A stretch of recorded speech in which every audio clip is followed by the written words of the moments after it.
नमस्कार, आप देख रहे हैं सुदर्शन न्यूज। मैं हूं आपके साथ शिवम दत्त मेहता। 9 बजने वाले हैं और समय हो गया है आपके पसंदीदा शो, एकमात्र पसंदीदा show, super prime time show जनमत का। ऐसा शो जहां हर खबर पर आप पोल के माध्यम से भाग लेते हैं।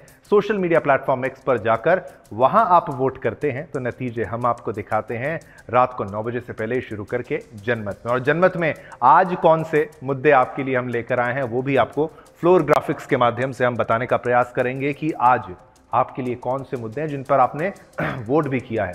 अब मैटर हिंदुओं का है भाई। जब बांग्लादेश कहता है कि भाई इंटरनल मैटर है, ये हिंदुओं पर जो हमले हो रहे हैं, तो वहां पर जवाब हमारा और सनातनियों का ये है कि जहां भी हिंदुओं का मैटर है वो हिंदुस्तान का मैटर है, वो भारत का मैटर और मैटर रहेगा। चलिए फिर आगे बढ़ते हैं।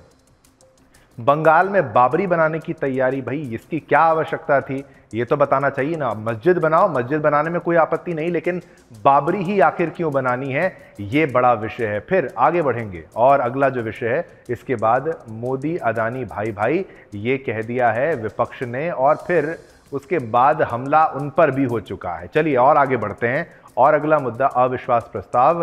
माननीय जगदीप धनखड़ जी के खिलाफ ये बहुत बड़े लेवल पर प्रयास था कि भाई इनके खिलाफ अविश्वास प्रस्ताव विपक्ष ने यहां पर दिया, लेकिन विपक्ष में एकता भी इस बार नहीं देखने को मिली। और फिर आगे क्या मामला है, इनके बाद जो अगला मुद्दा है वो भी आपको बता दें। बेतुके लालू, उन्होंने कैसा बयान दे दिया है नीतीश के खिलाफ, वो बोलते हुए भी थोड़ी शर्म आ रही है।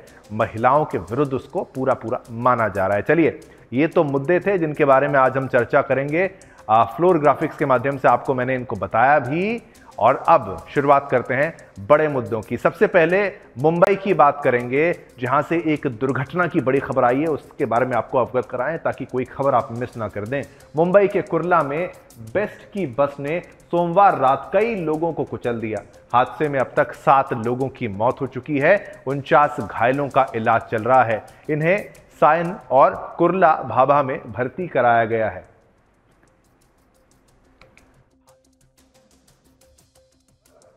आइरिस बढ़ा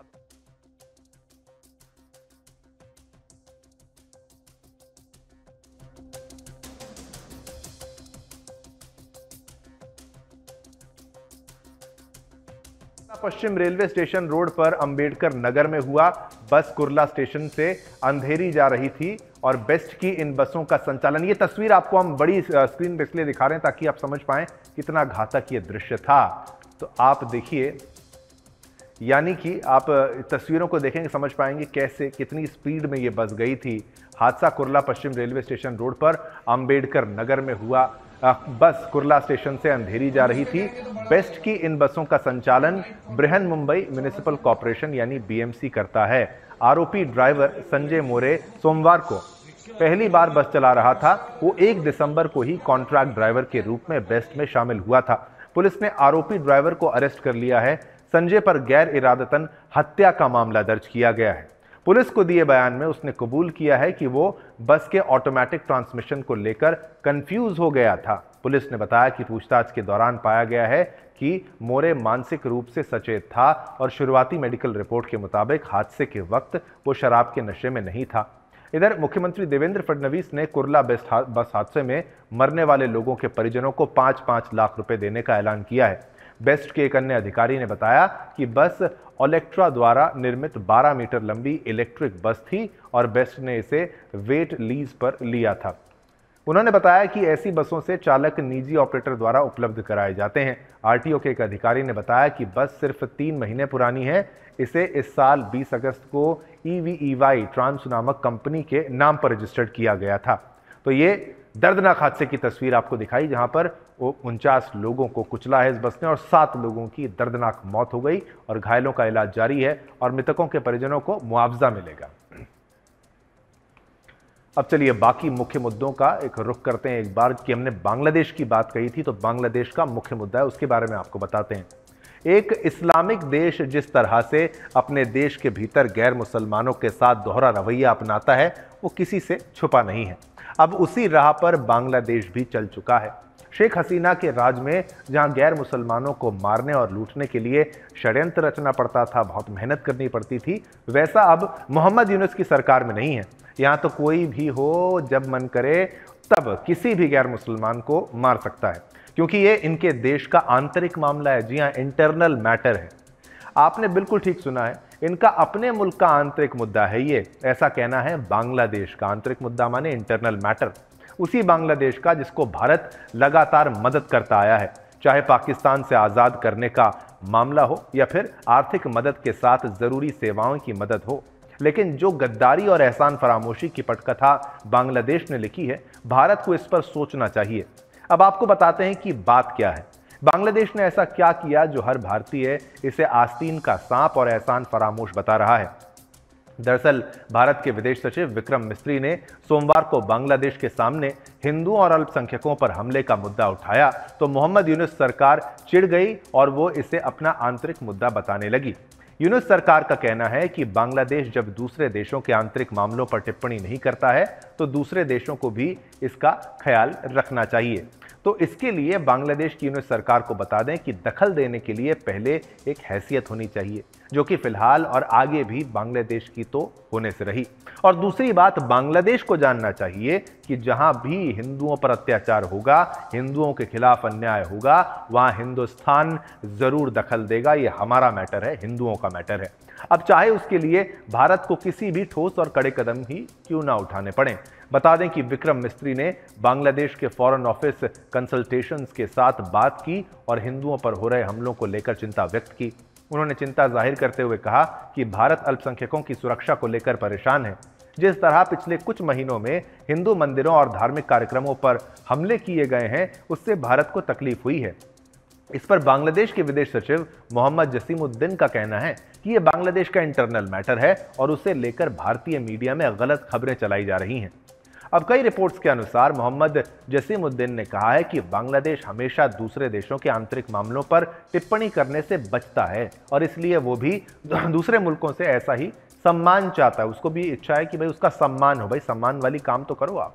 मोहम्मद जसीमुद्दीन ने यह कहा है कि बांग्लादेश और भारत की जनता के बीच एक दूसरे के लिए विश्वास कम हो गया है और इस गैप को भरने के लिए दोनों देशों को काम करने की जरूरत है।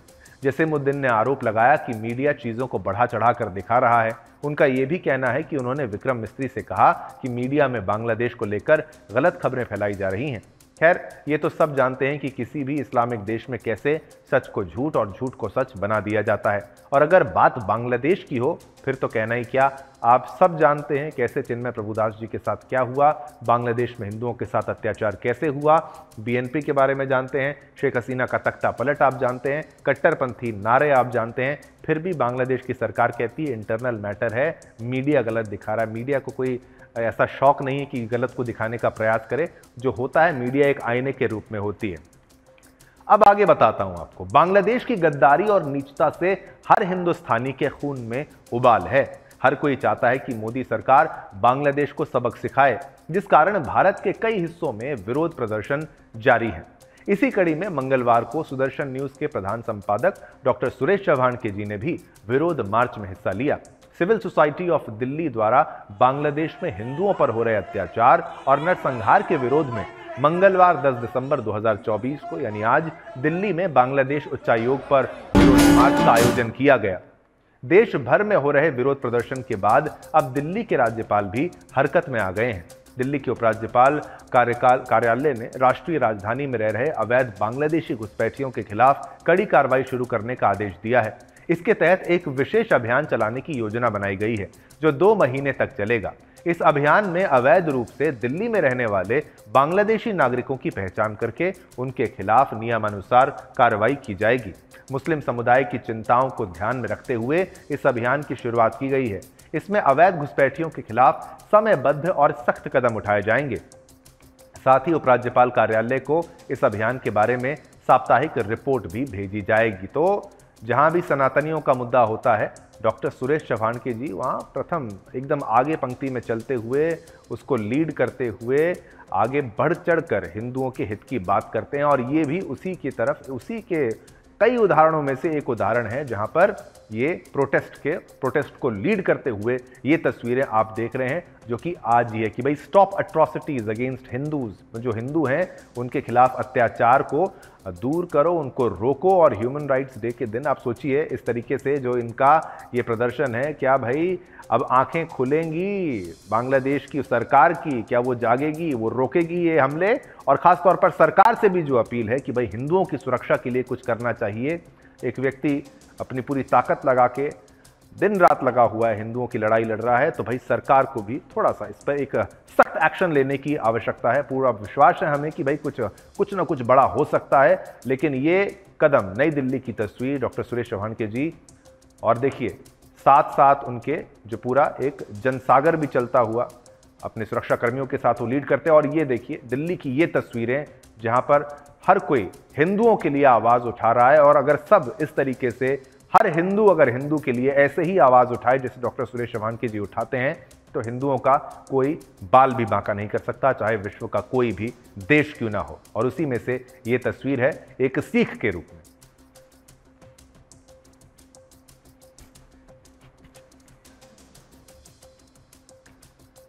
अब बांग्लादेश में अल्पसंख्यकों और हिंदुओं पर लगातार अत्याचार की खबरें आ रही हैं। कई जगहों पर हिंदू मंदिर तोड़े जा रहे हैं। भारत में भी कई जगहों पर बांग्लादेश में हिंदुओं पर हो रहे अत्याचार के खिलाफ प्रदर्शन कर रहे हैं। और देखिए बांग्लादेश पर हो रहे हिंदुओं पर अत्याचार को लेकर पश्चिम बंगाल बीजेपी के कूच बिहार राज्यसभा सांसद नागेंद्र राय ने कहा कि बांग्लादेश में जो हिंदुओं के साथ हो रहा है उससे भारत को सावधान रहना चाहिए। और साथ ही जो भी मुसलमान बाहर से आकर भारत में बस रहे हैं उन पर सरकार को रोक लगानी चाहिए, नहीं तो वो आने वाले समय में भारत में रह रहे हिंदुओं के लिए एक बड़ा खतरा होंगे।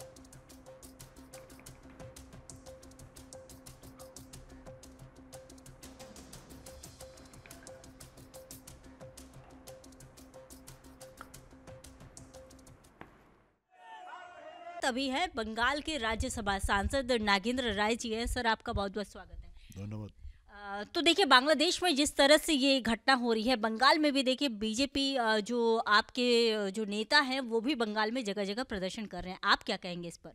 नहीं, ये तो बड़ी दुखद बड़ी घटना है और ये देश के लिए, बांग्लादेश के लिए मंगलमय नहीं हो सकता है। वो सोसाइटियल गेम कर रहा है, इसको सोचना चाहिए। हाँ, और इसको बांग्लादेश को तो इंडिया ने उसको एक नए दिशा दिया, उनको इंटरनेशनल में एक राष्ट्र का दर्जा इंडिया ने दिलवाया और यही बात को भूल गया। ये भारत का साथ ऐसा व्यवहार करेगा ये आशा का अनुकूल है, उम्मीद का। देखिए जैसे कि कहा जाता है कि यूनुस जो हैं उन्हें नोबेल शांति पुरस्कार से वो सम्मानित हैं और उन्हीं के देश में जब वो अभी सत्ता पे काबिज हैं तो उनके आंखों के सामने इस तरह से जो घटनाएं हो रही है कितना सही है।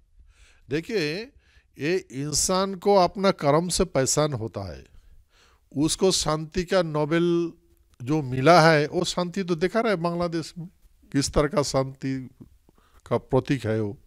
हाँ, तो सिद्धू ये इस तरह का बिहेव कर रहा है, ये सारे संसार के लिए अच्छा मैसेज नहीं है। मैं समझता हूँ वो उनका जो शांति का जो मेडल है, नोबेल पुरस्कार है, इसको छीन लेना चाहिए, वो उपयोगी में नहीं है। और जहाँ तक वहाँ पर हिंदू जनता का पर जुलूम ढा रहा है, ये जुलूम ढा के वो क्या करेगा, वो खुद मौत के कुआं खुद रहा है। बांग्लादेश खुद अपने मौत का कुआं खुद रहा है, उसको मालूम नहीं है जो भारत क्या आशीष है। हाँ, भारत का जनता क्या आशीष है, भारत का डिसीजन क्या हो सकता है। भारत ये दुनिया का सर्वश्रेष्ठ ज्ञानी है, सर्वश्रेष्ठ शक्तिमान है। ये शायद लोक समाज में पता नहीं है, लेकिन जिसको हर देश को पता है भारत क्या आशीष है। इसीलिए भारत का साथ इस तरह का बिहेव कर देखो, अभी भी हमारे गवर्नमेंट भारत सरकार कितना शांत है, कितना भाईचारा से बात कर रहा है, कितना बात को समझा रहा है। अगर ये समझ जाता है तो ठीक है, नहीं तो फिर वही कहावत है ना हमारे, लातों का भूत बातों से नहीं मानते। फिर देखिए, वही करने एक और सवाल है, जैसा कि बीजेपी के नेता बंगाल में लगातार कह रहे हैं कि जो बांग्लादेश में हो रहा है हिंदुओं के साथ, वही चीज़ें अब बंगाल में भी हो सकती है आगे चलकर। तो क्या ये बांग्लादेश की जो आंच है वो बंगाल तक पहुंच चुकी है या पहुंचेगी?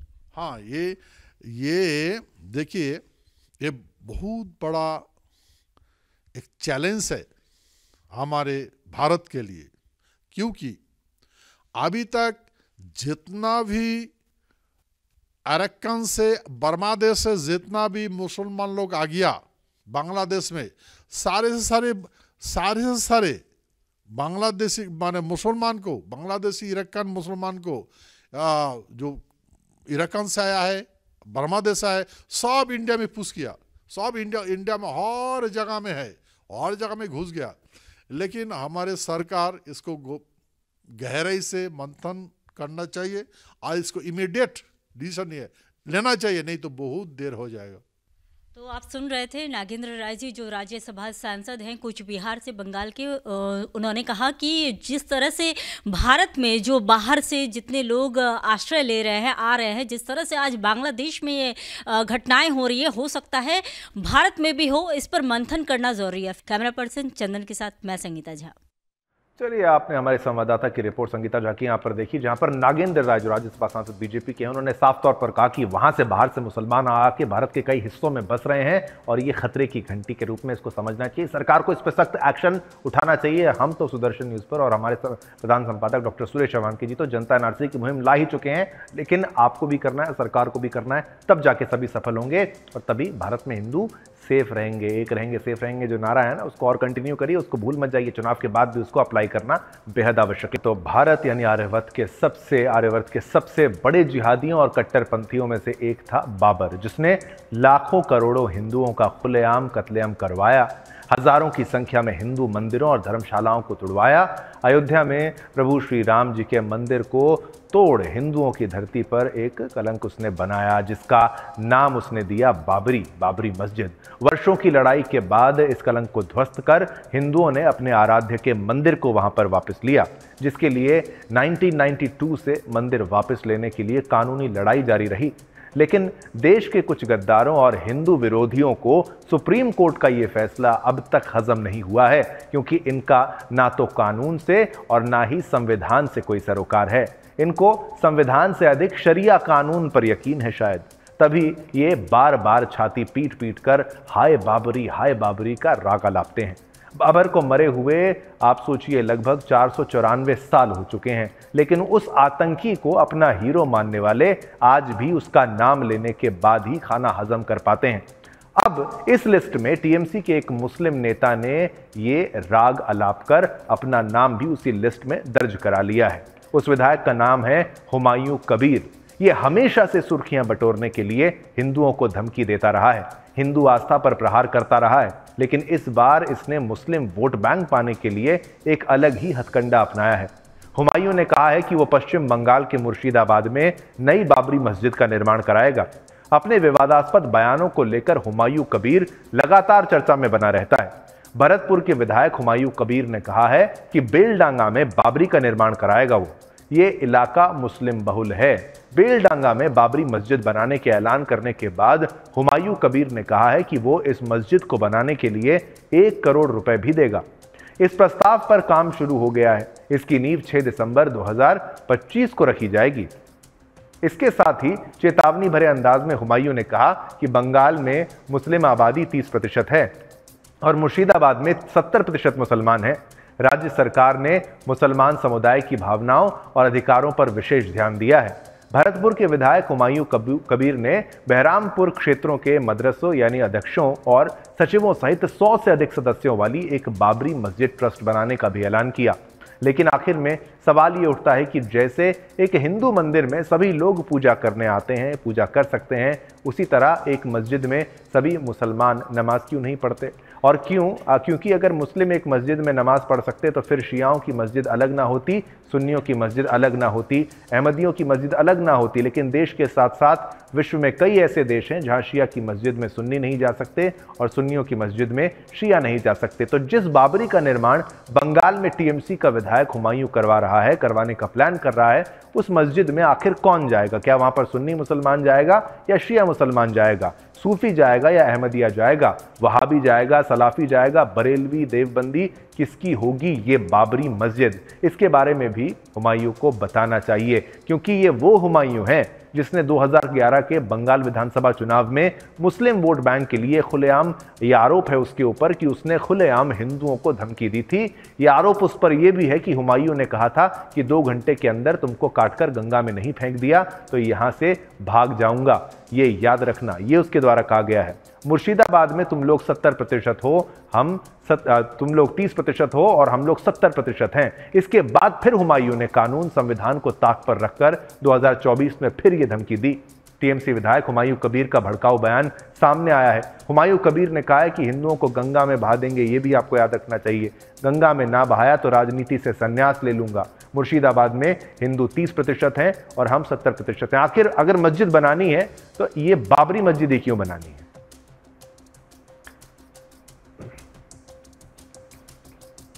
हमने कहा कि टीएमसी के विधायक ने बात कर दी है कि वो बंगाल में बाबरी बनाएगा, 1 करोड़ का दान देगा। और फिर आखिर में प्रश्न यही बनता है कि आखिर उसको बाबरी ही क्यों बनानी है? बाबरी नाम की मस्जिद ही क्यों चाहिए? क्या बाबर से इतना प्रेम है उन लोगों को, या बाबर के चाहने वाले हो? लेकिन सबसे पहले आप सुन लीजिए क्या कुछ कहा है स्टेज में खड़े होके। পশ্চিম বাংলায় প্রায় 34% মুসলমান, তাদের যে আবেগ, তাদের যে মাথা উঁচু করে পশ্চিম বাংলায় বসবাস করার গণতান্ত্রিক অধিকার, সেই অধিকার নিয়ে আমি এখান থেকে একটা প্রস্তাব এই সরুলিয়া মাদ্রাসার কমিটির কাছে রাখছি। পয়সার কোনো অভাব হবে না, শুধু বেলডাঙ্গা এই সরুলিয়া ये प्रस्ताव मैं रखा जो बेलडंगा में कोई बाबरी मस्जिद का प्रतिष्ठा होना चाहिए। तो अगले साल 2025 में 6 दिसंबर आएगी।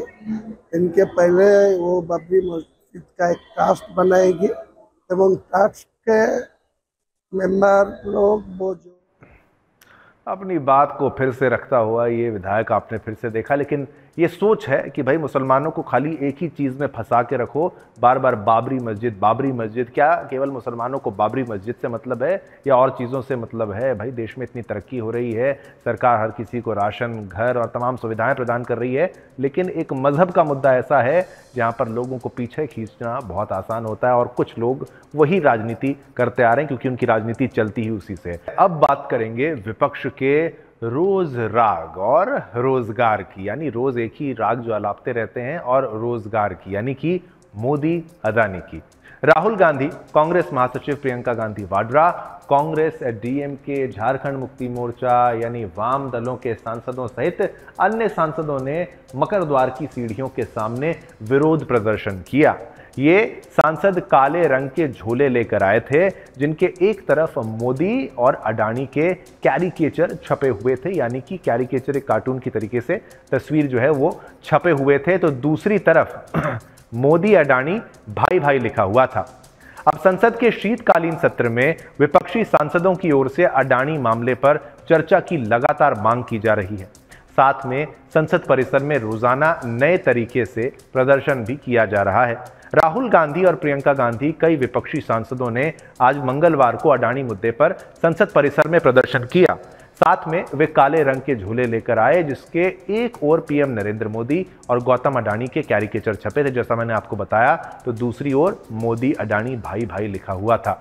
लोकसभा में नेता प्रतिपक्ष राहुल गांधी और प्रियंका गांधी वाड्रा की अगुवाई में संसद की बैठक से पहले कांग्रेस के सांसद लगातार प्रदर्शन कर रहे हैं। प्रदर्शन में कांग्रेस के अलावा अन्य विपक्षी दल भी शामिल हो रहे हैं। काले रंग के झोले में मोदी अडानी का नाम छपवाना विपक्ष की ओर से जारी विरोध प्रदर्शनों की सीरीज में नया तरीका है। लोकसभा में विपक्ष के नेता राहुल गांधी, कांग्रेस महासचिव प्रियंका गांधी वाड्रा, कांग्रेस, डीएमके, झारखंड मुक्ति मोर्चा, वाम दलों के सांसदों सहित सभी सांसदों ने मकर द्वार की सीढ़ियों के सामने ये विरोध प्रदर्शन किया, जहां पर झोला लेकर कैरिकेचर छपे हुए मोदी अडानी भाई भाई लिखी हुई इन तस्वीरों को ये दिखा रहे थे। प्रदर्शन के दौरान उन्होंने पीएम मोदी और अडानी के बीच कथित मिलीभगत के खिलाफ नारे लगाए और मामले की संयुक्त संसदीय समिति यानी जेपीसी से जांच कराने की मांग की थी। पिछले हफ्ते काले रंग का जैकेट पहनकर आए थे, जिसके पीछे मोदी अडानी भाई भाई का स्टिकर लगा हुआ था। अब राहुल गांधी ने मंगलवार को संसदीय कार्रवाई शुरू होने से पहले अलग अलग मुद्दों पर पार्टी के रुख और संसद में आगे की राह का जायजा लेने के लिए लोकसभा में कांग्रेस सांसदों की एक बैठक भी की। विपक्षी दलों के इंडी गठबंधन ने कल सोमवार को भी अनोखे अंदाज में प्रदर्शन किया था।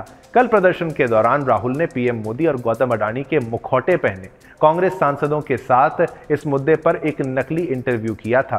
संसद परिसर में मकर द्वार की सीढ़ियों के सामने खड़े होकर राहुल गांधी और कांग्रेस अध्यक्ष मल्लिकार्जुन खड़गे ने विपक्षी दलों के अन्य सांसदों के साथ कल मोदी अडानी एक है और हमें न्याय चाहिए के नारे लगाए थे। संसद के शीतकालीन सत्र की शुरुआत से ही अडानी मुद्दे पर विपक्ष लगातार संसद परिसर के अंदर विरोध प्रदर्शन कर रहा है। कांग्रेस और कुछ अन्य विपक्षी दल अडानी और अन्य कंपनी के अधिकारियों पर अमेरिकी अदालत में अभियोग लगाए जाने के बाद जेपीसी से जांच की मांग कर रहे हैं।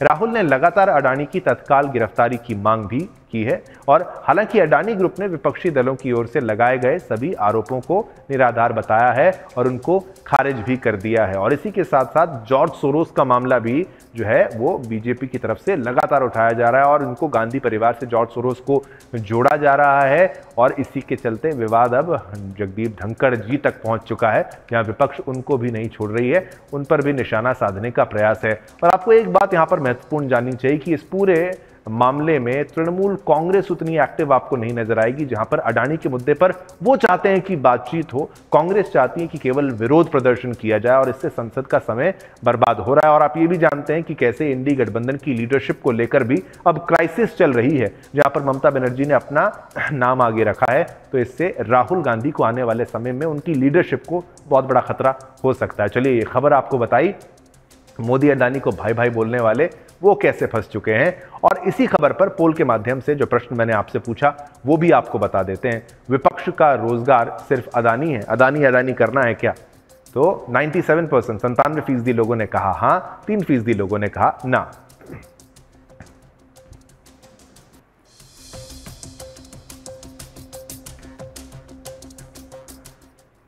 अब बात करेंगे संसद की और हंगामे की भेंट चढ़ रहे शीतकालीन सत्र की। संसद के शीतकालीन सत्र का आज मंगलवार को 11वां दिन रहा, लेकिन आज भी कार्रवाई नहीं चल सकी। कार्रवाई शुरू होते ही दोनों पक्षों के सांसद हंगामा करने लगे। इस वजह से पहले 12 बजे तक फिर दिन भर के लिए कार्रवाई स्थगित कर दी गई। इससे पहले कल सोमवार को भी सत्ता पक्ष के सांसदों की ओर से कांग्रेस के शीर्ष नेताओं पर जॉर्ज सोरोस के साथ संबंधों की बात कहने और जांच की मांग पर सदन में खासा हंगामा रहा। इस वजह से दोनों सदनों की कार्रवाई सुचारू रूप से नहीं चल सकी। कल राज्यसभा में विपक्ष के कई सांसदों ने सभापति पर पक्षपात करने का आरोप लगाया था। इस बीच राज्यसभा में विपक्ष ने सभापति जगदीप धनखड़ के खिलाफ अविश्वास प्रस्ताव लाने की तैयारी की। कांग्रेस पार्टी की तरफ से पहले ही दावा किया गया था कि अविश्वास प्रस्ताव के लिए जरूरी संख्या उनके पास है। कांग्रेस के राज्यसभा सांसद रंजीत रंजन ने कहा कि कांग्रेस पार्टी को उपराष्ट्रपति के खिलाफ अविश्वास प्रस्ताव लाने के लिए जरूरी आंकड़े हैं। इसी पर देखिए हमारी एक खास रिपोर्ट।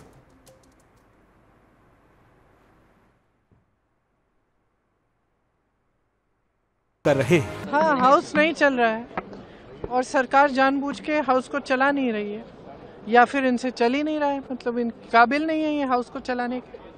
क्योंकि आप देख रहे हैं हमारे जो प्रदर्शन हो रहे हैं 10:30 से 11 बजे तक होते हैं।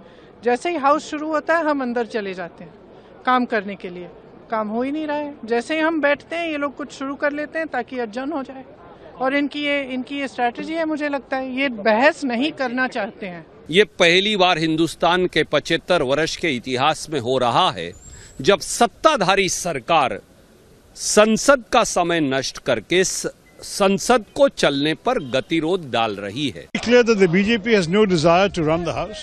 They are the ones who have disrupted. It is not the opposition that disrupted the house.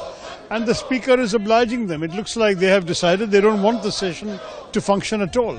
If that is their intention, then they may as well call off Parliament. They're wasting our time and the taxpayers' money. Congress के नेतृत्व में बने India block ने राज्यसभा सभापति के खिलाफ ये प्रस्ताव पेश किया है। इस नोटिस में कांग्रेस, टीएमसी, आप, सपा, डीएमके, सीपीआई, सीपीआईएम और आरजेडी समेत कई पार्टियों के 60 सांसदों ने दस्तखत किए हैं, लेकिन सत्ता पक्ष की ओर से संसदीय कार्य मंत्री किरण रिजिजू ने इस पर प्रतिक्रिया दी है।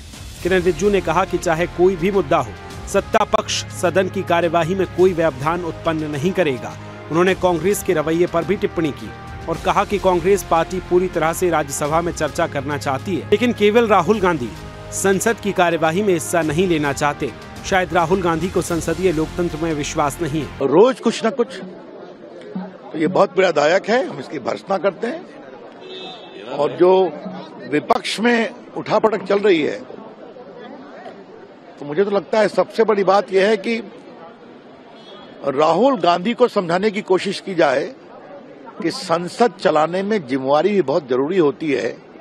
सिर्फ मुखौटा से सदन नहीं चलता, आप विपक्ष के नेता हैं, गंभीरता भी होनी चाहिए। तो कांग्रेस पार्टी ने सडनली ये जैकेट पहन करके अदानी का इशू को, जो यूएस कोर्ट का मामला है, उसको लेकर के यहाँ तमाशा कर रहे हैं।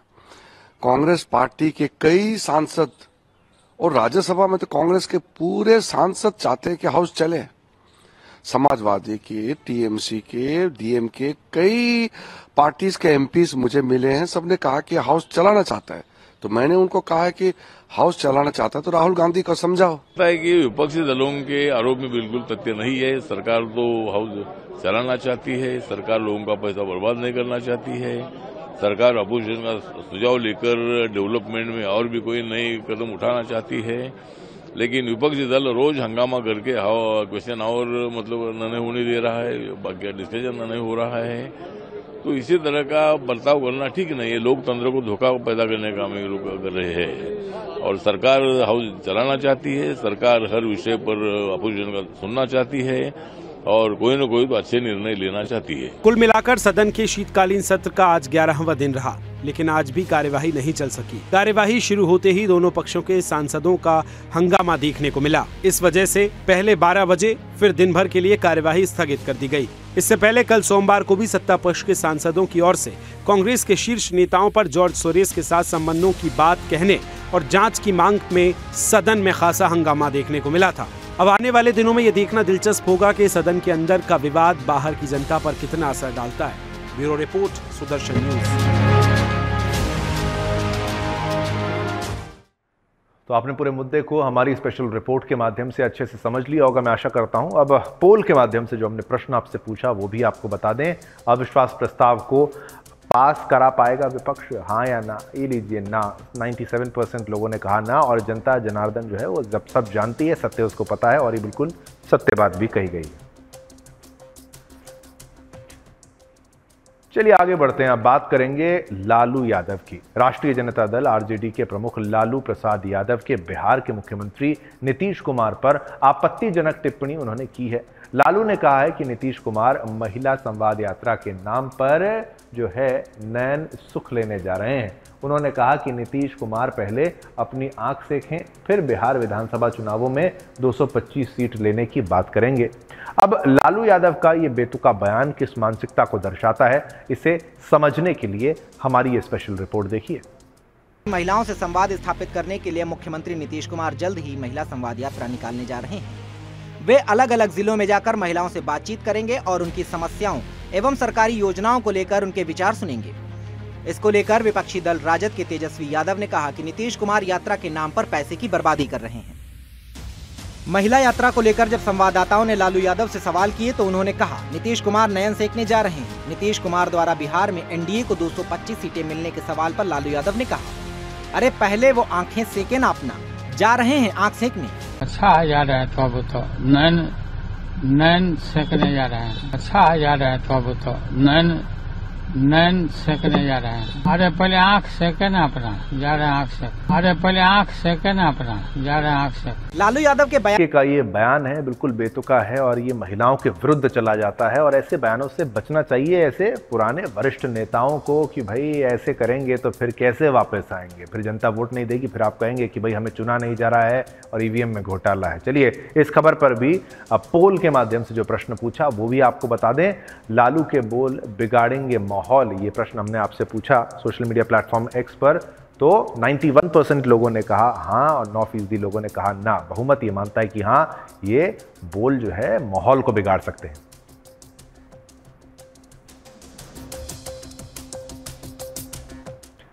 अब आगे बढ़ते हैं। पश्चिम बंगाल की मुख्यमंत्री ममता बनर्जी का इंडी गठबंधन को लीड करने का दावा अब तूल पकड़ता जा रहा है, जिस मामले पर अब आरजेडी सुप्रीमो लालू प्रसाद यादव ने ममता बनर्जी के दावे का समर्थन कर एक नया राजनीतिक हंगामा खड़ा कर दिया है। जिन्होंने इंडी गठबंधन का नेतृत्व ममता बनर्जी को सौंपने के सवाल पर बड़ा बयान दिया।